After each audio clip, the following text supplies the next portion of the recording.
নমস্কাৰ ছাৰ বাইদেউসকল, techno help চেনেললৈ আপোনালোক সকলোকে মই স্বাগতম জনাই আছো।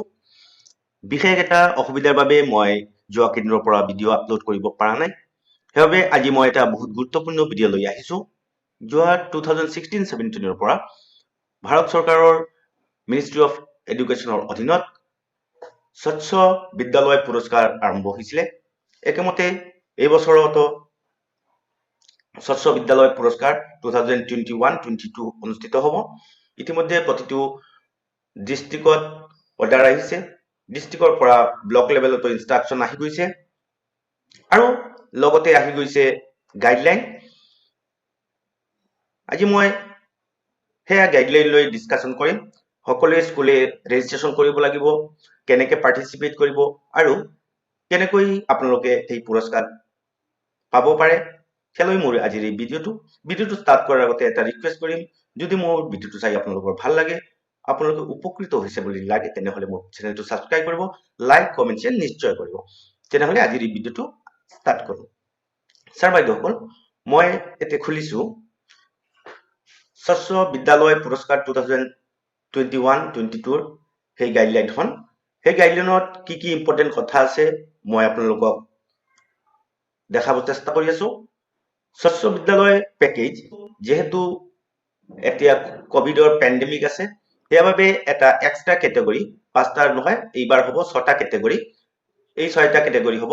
প্ৰথম কেটেগৰীত আপোনালোকৰ ড্ৰিংকিং ৱাটাৰ ফেচিলিটি কেনেকুৱা স্কুলৰ আছে সেইটোৰ ওপৰত ডিপেণ্ড কৰিব।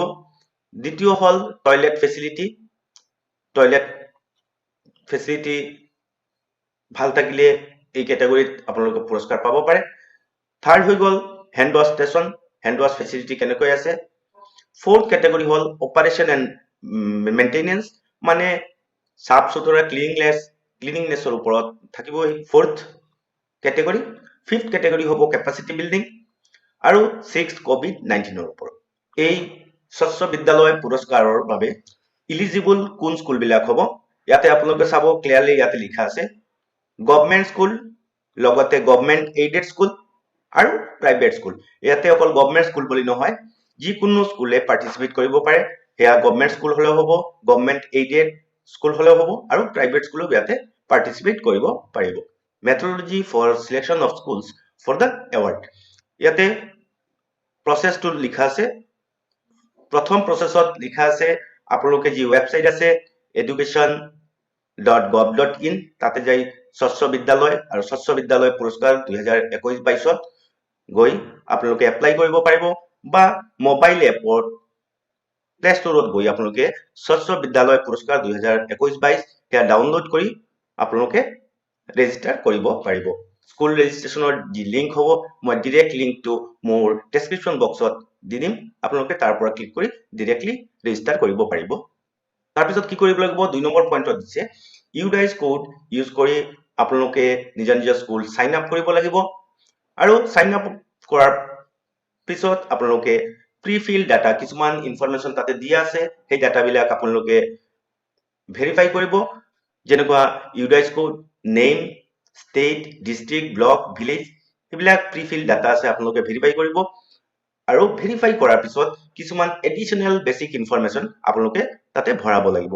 কি কি এডিশ্যনেল ইনফৰমেশ্যন ভৰাব লাগিব, address of the school, respondent's name মানে হেড টিচাৰৰ নাম, ডেজিগনেশ্যন, মোবাইল, ইমেইল, এইবিলাক আপোনালোকে তাতে ভৰাব লাগিব।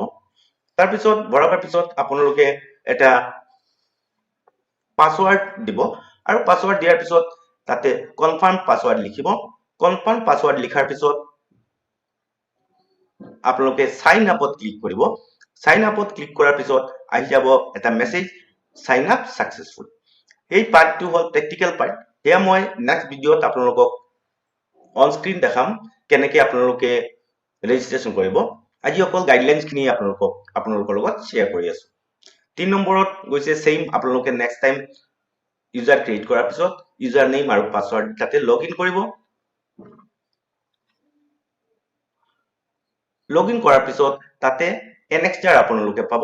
এনেক্সাৰ 1ৰ 2টা ছেকশ্যন পাব, ছেকশ্যন এ, ছেকশ্যন বি, সেয়া আপোনালোকে ফিল আপ কৰিব লাগিব। ফিল আপ কৰাৰ পিছত যেতিয়া ছাবমিট বাটন ক্লিক কৰিব, OTP আহিব, সেই OTP-টো আপোনালোকে ভৰাবৰ পিছত আপোনালোকৰ সাবমিশন হৈ যাব।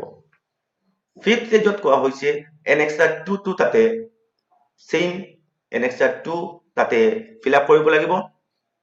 Annexure 2 লিষ্ট অফ ইণ্ডিকেটৰ কি থাকিব Annexure 2 প্ৰথম ইণ্ডিকেটৰ হ'ব A ইণ্ডিকেটৰ হ'ল ওয়াটাৰ, B হ'ল টয়লেট, C হ'ল hand washing with soap, D হ'ল অপাৰেশন এন্ড ম্যানেজমেন্ট যেটো আগতে আমি ডিসকাস কৰিছিলো, E হ'ল behaviour change and capacity building, আৰু লাষ্ট যেটো এইবাৰ নতুন ইন্ট্ৰোডিউস হ'ল COVID-19 প্ৰিপেয়াৰনেছ এন্ড ৰেসপন্স। ইখিনি গল আপোনালোকে কেনেকে ৰেজিষ্টাৰ কৰিব বা নিজৰ ইনফৰমেশন খিনি তাতে ভৰাব। স্কোৰিং অ্যাসাইনড টু স্বচ্ছ বিদ্যালয় প্যাৰামিটাৰ্স, কি প্যাৰামিটাৰ থাকিব আৰু কিমান ম্যাক্সিমাম স্কোৰ তাতে থাকিব সেয়া আপোনালোকে চাই লব। সাব ক্যাটেগৰি ওয়াইজ ইয়াতে দিয়া আছে।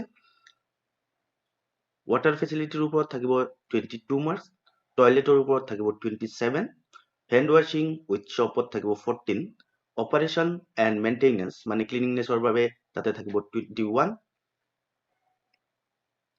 বিহেভিয়াৰ চেঞ্জ এন্ড ক্যাপাসিটি বিল্ডিংৰ ওপৰত থাকিব 11 আৰু COVID-19 প্ৰিপেয়াৰনেছ এন্ড ৰেসপন্সৰ ওপৰত থাকিব 15। মানে টোটাল স্কোৰ থাকিব 110। এই 110 টোটাল স্কোৰৰ মাজত কিমান মার্কস বা কিমান স্কোর পালে কি রেটিং হ'ব সেয়া নেক্সট পেজত লিখা আছে। ইয়াতে আপোনালোকে চাই লব। 90% to 100% of the norms হলে 5 star ৰেটিং হ'ব আৰু ৰিমাৰ্কস হ'ল এক্সিলেন্ট, কিপ ইট আপ। 75 পৰা আৰম্ভ কৰি 89% লৈকে হলে 4টা ষ্টাৰ, ভেৰি গুড। 51 পৰা 74 লৈকে হলে good, there is a scope for improvement মানে 3টা ষ্টাৰ। 35 পৰা 50% লৈকে হলে হ'ব 2টা ষ্টাৰ, ফেয়াৰ, নিডস ইম্প্ৰুভমেন্ট। আৰু যদি 30%ৰ তলত লাভ কৰে তেনেহলে সিঙ্গল ষ্টাৰ আৰু ৰিমাৰ্কস থাকিব পুअर, নিডস কনসিডাৰেবল ইম্প্ৰুভমেন্ট। সেয়া হল কিমান মাৰ্কস থাকিব আৰু কিমান স্কোৰ কৰিলে ৰেটিং কি হ'ব। ইখিনি এই পেজত আছিলে। ডিস্ট্ৰিক্ট লেভেলত এৱাৰ্ডটো কোন ক্যাটেগৰিত কি এৱাৰ্ড থাকিব সেয়া আমি ডিটেইলছত চাই লম। Concerned department will appoint a nodal officer at the district level to overview and coordinate the implementation of the SVP activities in the district.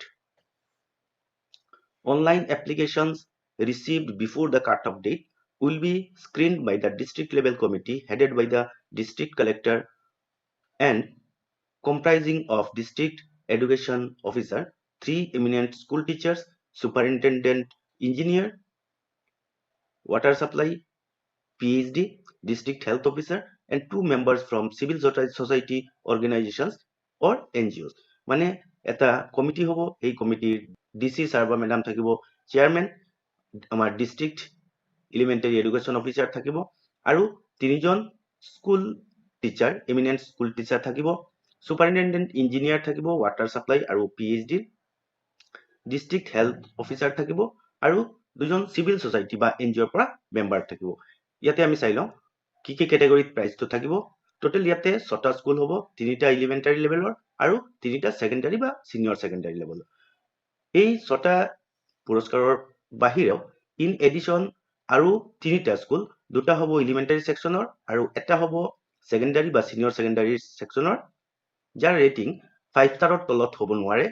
সেই 3টা স্কুলৰ 6টা ক্যাটেগৰিত থাকিব, 6 ক্যাটেগৰিজ মই আগতে আপোনালোকক কৈছো। মানে টোটাল 18টা পুৰস্কাৰ ইয়াতে থাকিব। স্কুল লেভেলৰ পৰা এপ্লাই কৰাৰ পিছত ডিস্ট্ৰিক্ট লেভেল কমিটিয়ে এয়া ফিজিক্যাল ভেৰিফিকেশন কৰিব। ৰুৰেলত হ'ব 3টা এলিমেন্টাৰী, 3টা সেকেন্ডাৰী অৰ সিনিয়ৰ সেকেন্ডাৰী স্কুল, মানে ৰুৰেলত 6টা স্কুল। আৰবানত হ'ব এটা এলিমেন্টাৰী, এটা সেকেন্ডাৰী, মানে 2টা, হৈ গল টোটাল 8টা। তাৰ পিছত সাব ক্যাটেগৰিত আপোনালোকে চাব, ৰুৰেলত 18 আৰু আৰবানত 12 মিলি 30 সাব ক্যাটেগৰি এৱাৰ্ডস থাকিব। স্টেট লেভেলত এনেকুৱা টোটাল ৰুৰেলত থাকিব 12টা আৰু আৰবানত থাকিব 8টা, টোটাল 20 এৱাৰ্ডস থাকিব। আৰু সাব ক্যাটেগৰিত স্টেট লেভেলত থাকিব টোটাল 6টা award. stages of the awards process. জানুৱাৰী মাহৰ পৰা মাৰ্চ মাহলৈকে জানুৱাৰী টু মাৰ্চ 2022 থাকিব online submission of application by the schools. Apply কৰাৰ সময়ত কি এনেক্সাৰ লাগিব এয়া এবাৰ আপোনালোকে চাই ল'ব। ফাৰ্ষ্ট এনেক্সাৰত থাকিব self assessment format for school level information. ইয়াতে গোটেইখিনি প্ৰাইমাৰী ইনফৰমেশ্যন আছে আপোনালোকে দিব লাগিব স্কুলৰ। বি হ'ল এছেছমেন্ট কেটেগৰী। ইয়াতে কেটেগৰী বিলাক মেনশ্যন থাকিব, কোনটো কেটেগৰীত আপোনালোকে কৰি আছে এইখিনি তাতে দিব লাগিব। তাৰপিছত এটা ফৰমেট থাকিব সাৰ্ভে ফৰমেট। এই সাৰ্ভে ফৰমেটটো কেটেগৰী ৱাইজ থাকিব। এই সাৰ্ভে ফৰমেটটো আপোনালোকে তাতে টোটেল ফিল আপ কৰিব লাগিব।